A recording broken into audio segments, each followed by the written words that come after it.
Well, good afternoon, my crafty friends. I'm just going to do a little quick demo today. I just wanted to show you something that intimidates me when I look at it. And it's like, so I think there are people out there that are like, oh, what do I do with this?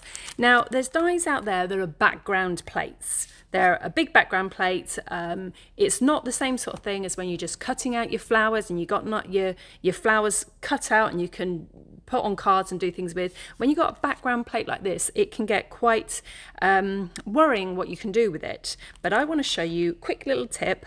Well, actually, there's about 3 different ideas, but it's just going to be a quick one today, and we're going to do a bit of oxide blending as well. So basically I'm demonstrating with this one. This is called Folk Flowers, I believe. Yep, Folk Flowers. It's designed by Tim, and it's part of the Thinlets range by Sizzix.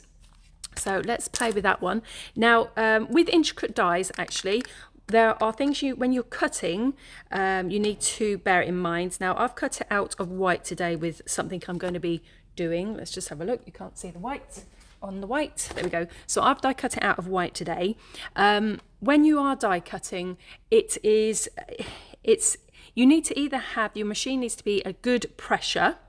If not, then if you like using a Big Shot or a Big Shot Plus, you might want to go for a chrome precision plate. That will help get into all the nooks and crannies. But definitely I would recommend some Cut-Rite. Where's my Cut-Rite 2? I put it away in the drawer. So something like Cut-Rite would also really help when you've got intricate dies. It's just like a wax paper you'd put in between the die and the plate, the die and the paper, and it will just help pop everything out. And then obviously a die brush or a die pick is really going to help get any of those little extra bits that are stubborn and not just falling out freely. But otherwise it should fall out freely. So this particular die plate looks like that when it's cut out. So what can we do with it to make it exciting? Oh, one other thing, when you are die cutting, because I forget this every time, because there's not a lot of area for putting your glue on afterwards. You really want to use something like the Stick It sheets, which have been around for a long time. You've probably actually find you've already got some in your stash, or the Sizzix adhesive sheets. These are special adhesive sheets that are a lot thinner than the normal adhesive sheets, because if you just put a normal adhesive sheet on the back of these when you go to cut it, it's going to be too thick and probably won't cut so well. So the Stick It and the Sizzix adhesive sheets are perfect for die cutting. So you would put that on your piece of paper before you die cut, and you'd already have a nice sticky backing ready to go. But I forget every single time, because I'm always so excited about just die cutting, I go straight in. So I don't actually have any of mine. But what we are going to do to make this pop out on a card, I'm going to do some blending with some Oxide inks. So I've chosen colours of Peel Paint, Wild Honey, and the newer Kitsch Flamingo. I think that came out last month. And I'm also using some blending brushes. There's quite a few different ones out in the market at the moment. Now these ones are the one I'm using are the Craft Artist brushes. It comes as 1 pack of 2, or 2 different sizes, or another pack with 3 smaller sizes in. So it gives you a lot of flexibility on building up a collection to have different size brushes if you wanted to.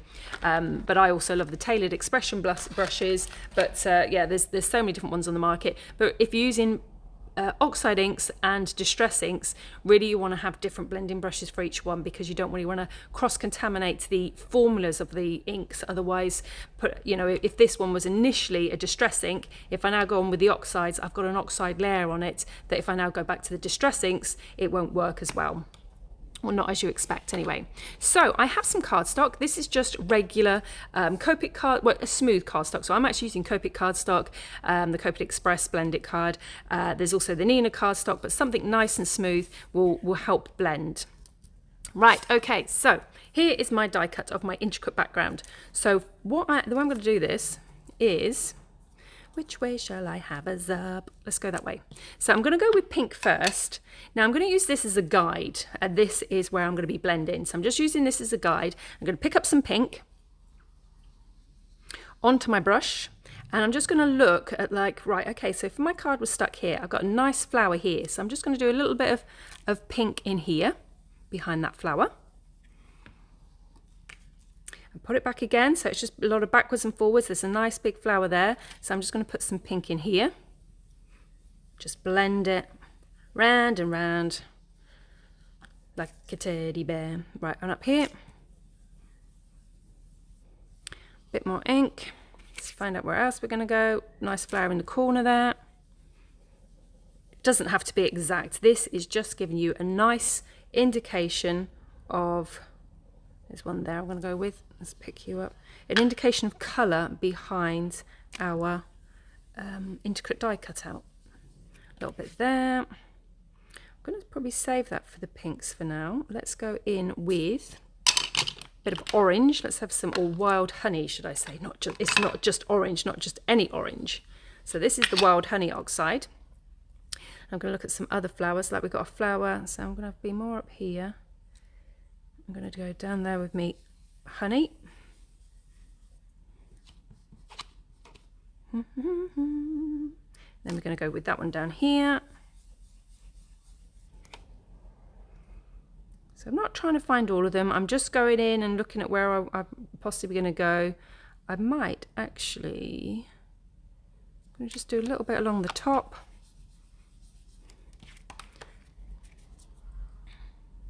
I'm just going to come back in on my pinky colour. I'm going to go back over that one, make him a nice focal point. Right, okay, now I'm going to do an infill with a peeled paint. So a nice green, it's just going to infill in between those areas. Just so I basically cover all of my white. As I say, it doesn't have to be neat and tidy. At the end of the day, it's going to look awesome. Trust me. There we go, round here. I'm probably going to go back in with the pinks and oranges in a minute just to give it a bit of a more blend in. And just make sure we've covered everything down here. Go around the sides of that pink. So I've got loads more cover than I need there. I'm just going to go back over and blend in my pink. And just blend in my orange.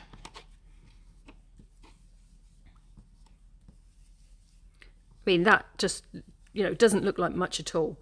But when you've got your white intricate back in, just look at this. Just trying to find where I want to match it up to. Let's go. Let's go for there. Look at that. Beautiful. Nice pinky pastely colours. A nice way of showing the colour behind. Basically, all I'd need to do there is cut it. Have I got my... I have got a trimmer somewhere. Here we go. Tell you what, let's go get those inks out of the way, otherwise I'm going to end up sticking the trimmer in it or something else.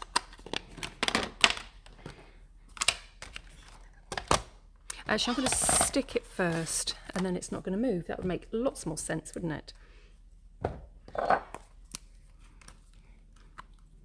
So I'm just going to go into nooks and crannies. And this is where those stick-it sheets would just be so much better. Now, if I remember, I'm going to have to actually probably put something on my die cutting machine to say, don't forget adhesive sheets, because as I say, every time I am just straight in, bull in a china shop, straight in, start die cutting. Right, okay, that's going to hold it in place. Actually, I should have gone all the way around the outsides, but you'll get the gist. So probably want to do around the outside as well. So let's, again, we've got to decide exactly where we're going now, because when he sticks down, he ain't going to budge. So we're going to have some pinkies there. I want pink there. I'm going for that. Down it goes. Oh, nice. Right, so let's cut that. I put the trim away. Why I did that, I don't know, just probably give me a bit more space. So do I want to give a bit of a border? I'm going to give a weeny bit of a border because I can always come in and cut more off. I'm going to just go around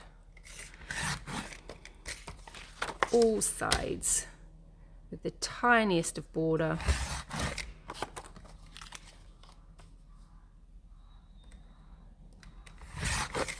See what it looks like, see if I want to cut more off. Do like that. Right, so you can see that. I'll tell you what, I'm going to cut the rest off so you can see it before and after. So there you go. See along there, I've got this tiny border that's the multicoloured. Let's just go straight up to the white. and then you can see the difference. And take that off. There we go, on that one as well.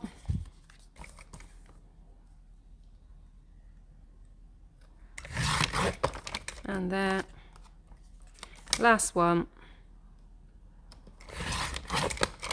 So that just takes off that little rainbow border. Obviously I can't now put the rainbow border back on if I did want it on, but so it's just giving you guys an idea of what the options could be. See how pretty that is? Now it'd help if I actually had a card base. Do I have a card base? No, don't have a card base to put it on. That was silly of me. But anyway, so that there, let's say that's on my card base. Just nice and simply finish it off. I've just, now I know previously I said this is my favourite. Now this is my favourite for fishtails, but I'm allowed 2 favourites. This is my favourite. So that first one was Heavy Doodle and does fishtails. This is the one-liners from Woodware. This, if you don't have this in your stash, honestly, go for this one. This is, it's really affordable. It's Woodware. You know it's always good quality, and these are just absolutely awesome. So what I've done is just stamped it with Onyx, not Onyx, what's it? The Versafine Nocturne black ink pad. Just cut around it to create that border. Pop some tape on the back. If you haven't got thin strip tapes, yeah, you know, like a foam tape, if you've got some of this mounting cushion that Sue Wilson uses quite a lot, just cut yourself a little strip of that, pop it behind. Well, I'm just throwing rubbish everywhere, look at me. And then just pop that somewhere on your card. I'm actually going to go down here. You probably don't want too big a sentiment, like a big happy birthday, because you don't want to cover too much. This is so pretty, you really don't want to cover it. But look at that as a card. How simple is that? And that's using something that initially looks really intimidating. Now, other things you can do is the cut right. If you're aware of cut rights, the cut right bits that are left over, look how frilly and doily like this is. This is going to be, oh hi Hayley, hi Tracy. This is going to be really cool for cards as well. So don't throw them away. Look, that is just, it's so pretty, so pretty. So as I say, like a little doily. Also, oh God, it's probably a few weeks back now, we were having a play with the colour sparks, and I've got all these ready as backgrounds to do something with. Cut the die out of black as well, and look how stunning that is, just on any background cards. So I'm sure all of us have got background panels we have at home. I have a stash of them. I know Kim Raygate has got probably several boxes full of them, but these are always awesome. You just take one out and look, you don't have to do anything. You've already done your background panel, something like that with a sentiment on, beautiful card, nice and pastel-y like that as well. Now the other dies that are similar to this sort of style that you might look at and think, oh, I don't know what I'd do with that. You've got this one by Tim Holtz as well, which is called Bouquet. Similar sort of style. Look, you've got flowers there, so do some nice different colours for flowers. You've got this one by Sophie, and she's called this Minimal Foliage. Same principle, you've got your flowers there, you've got your foliage. Get your greens out, get your nice oranges out for your flowers, or your pinks out. So I encourage you to go and look at your dies you've got, because if you've got any of these ones that are big background plates that you're like, I don't know why I bought this or what I can do with it, just look how pretty that is. And that is just a little bit of ink blending with good old Distress Oxides. I mean, I must admit, I nearly always go for normal Distress inks. I hardly ever pick up my Oxides, but Oxides blend beautifully and they create an amazing result. You've also got the styles of Tim Holtz mixed media dies that, same sort of principle. These are background plates, and you might not necessarily know what to do with these, because like you die cut it out and you're actually cutting out within the card rather than having something you can play with that's been cut out and is loose. So these sorts, oh, just know what, I've got the same one twice. Oh, that was stupid of me. I meant to pick a different one. Oh well. So imagine anyway all of Tim's mixed media range.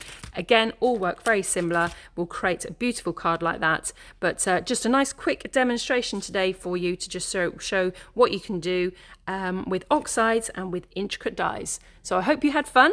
Thank you for joining me, and we'll see you again. Bye bye.